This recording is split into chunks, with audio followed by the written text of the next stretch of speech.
Que a CPMI sobre ataques de 8 de janeiro rejeita a convocação do ex-ministro do Gabinete de Segurança Institucional, Gonçalves Dias.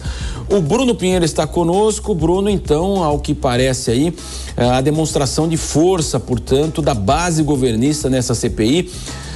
No ano passado, nós tivemos lá a CPI da Covid, e o governo ficou em minoria, portanto, na época o governo Bolsonaro, e desta vez o governo mostrando aí a base governista, mostrando força. Muito bom dia, Bruno.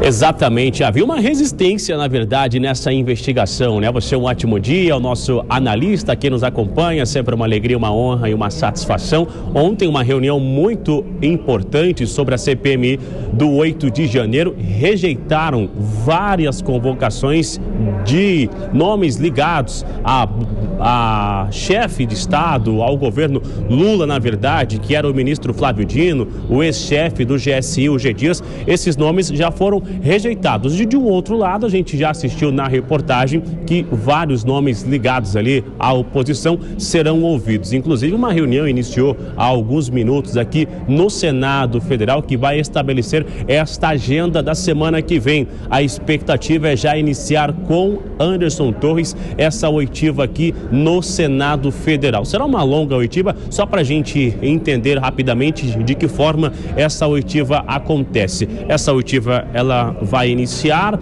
e aí logo no início quem abre essa oitiva será a senadora relatora, a senadora Elisiane, e na sequência será respeitando uma ordem de chegada. Os senadores que chegam logo no início assinam ali e essa ordem de chegada será respeitada. Então, qual é a ideia? É que a oposição chegue cedo, logo no início, e faça a sua inscrição. Assim, isso vai ajudar quem será interrogado. Ou seja, isso ajudaria, se respeitar de fato essa ordem de chegada, isso vai ajudar o interrogado, que é o ex-ministro e ex-secretário de Segurança do Distrito Federal, Anderson Torres. Nas redes sociais repercutiu e muito essa rejeição de alguns requerimentos, inclusive sobre o G. Dias, o atual senador e filho de Bolsonaro, o senador Flávio Bolsonaro, chegou a usar as redes sociais reclamando que o nome que aparece naquelas imagens, ajudando ali de fato esses invasores,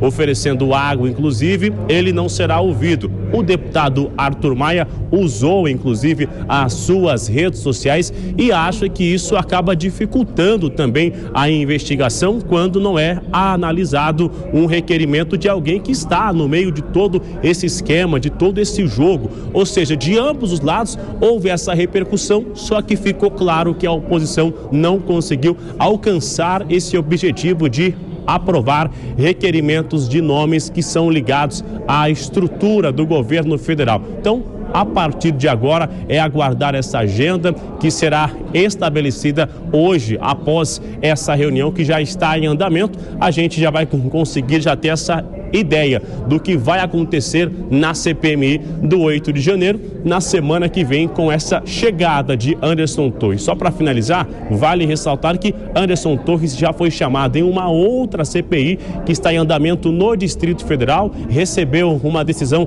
do ministro Alexandre de Moraes que não haveria nenhuma necessidade, que se ele quisesse não comparecer, ele estava autorizado, ele não compareceu. Só que o que eu cheguei a ouvir, até mesmo com advogados de Anderson Torres, é que eles ainda não receberam essa informação, essa convocação, e assim que receberem, eles vão analisar esses requerimentos, o que diz justamente esse requerimento, e logo na sequência eles vão responder. O que tudo indica é que Anderson Torres vai aceitar esse convite e não vai ficar em silêncio, é que ele vai responder o que for necessário responder aqui na CPMI do 8 de janeiro.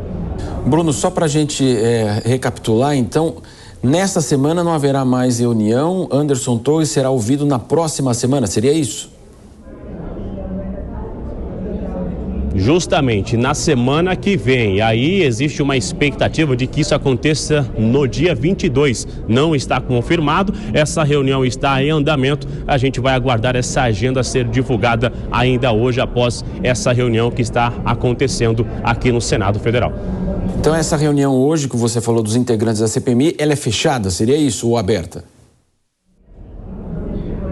Exatamente, somente ali o relator, a relatora, o deputado Arthur Maia, somente a mesa da CPMI. Então essa agenda será estabelecida e logo na sequência será divulgado. E aí o que acontece? Esse envio, essa informação da convocação, a assessoria é quem envia essa convocação para que possa esse que será ouvido, né, ser uma espécie de uma intimação, na verdade, e receber essa informação. Alguns respondem imediatamente, alguns não respondem, e quando chega o dia, ele acaba vindo até a CPMI. Então a gente vai aguardar se essa resposta de Anderson Torres será de forma imediata ou não. Eu hoje, na parte da manhã, cheguei a conversar com os advogados de Anderson Torres para de fato ter um entendimento do que vai acontecer, e a resposta é que eles não receberam a convocação ainda, eles ainda vão analisar esses requerimentos que foram aprovados e aí logo na sequência vão responder se eles vão aceitar de fato esse convite e vir até a CPMI do 8 de janeiro. Então um dia importante hoje, que é a agenda oficial que será divulgada sobre as oitivas que vão acontecer na semana que vem. Bruno Pinheiro ao vivo lá de Brasília, daqui a pouco você volta conosco. Valeu, Bruno. Quero ouvir o Cristiano Vilela. Cristiano, hoje a Folha traz uma matéria. Ex-GSI, Gonçalves Dias, mandou omitir do Congresso informes da ABIN sobre justamente o dia 8 de janeiro.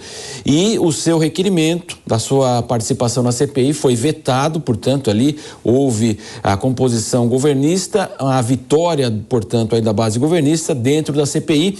Então, ele deveria ser ouvido ou não, Cristiano? Olha, Matos, é vergonhoso não se convocar Gonçalves Dias para essa CPMI, para que ele fosse ouvido nessa CPMI. É vergonhoso.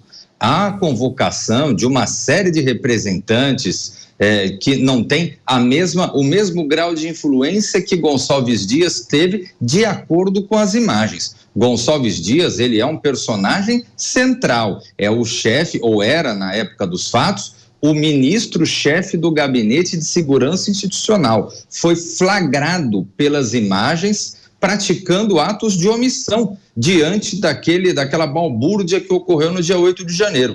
Seria o mínimo, seria fundamental a presença de Gonçalves Dias, mas não. Vai se ouvir uma série de pessoas que já falaram aos montes, vai se ouvir uma série de personagens laterais dessa trama, mas quem está no centro da questão não vai ser ouvido. Isso é uma vergonha e a CPMI cai em total descrédito com essa não oitiva do general Gonçalves Dias.